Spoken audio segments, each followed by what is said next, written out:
Kakain tayo, guys. Ngayon, ang kakainin ko ngayon itong nagpaksiw ako ng salmoriti.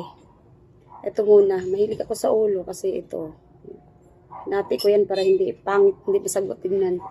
Tapos iba na naman yung kakainin kong mangga ngayon. Hinog na naman. Pero wala na tong suka. Lalagyan ko na lang siya ng asin. Gaganyan ko na lang siya ng asin. Oh. Diba? Kasi matamis na hindi na kailangan ng suka. Tara, let's go. Kain. Sarap ng salmoriti. Kaliwa po to. Magulay sana ako kanina. Kaya lang, paborito ko sa paksiw yung ganito. Maraming bawang, sili. Kalalagyan ko ng ganito.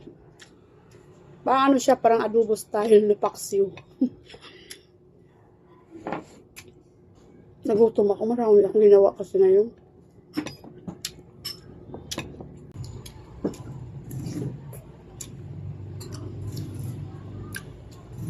Pero hindi. Parang hindi siya ganong matamis. Ano ba parang kalburo na pagkahinog?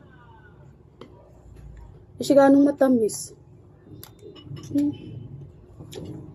Pero ang bangon niya. Ang mura lang kasi ng mangga ngayon. Kabili ako. 120 pesos. Ang dami na kasi ang kilo eh. 60, 80. Isa pa. Dagdagan pa natin ng asin. Kasi panay hilaw na mangga na lang tayo. Ito naman.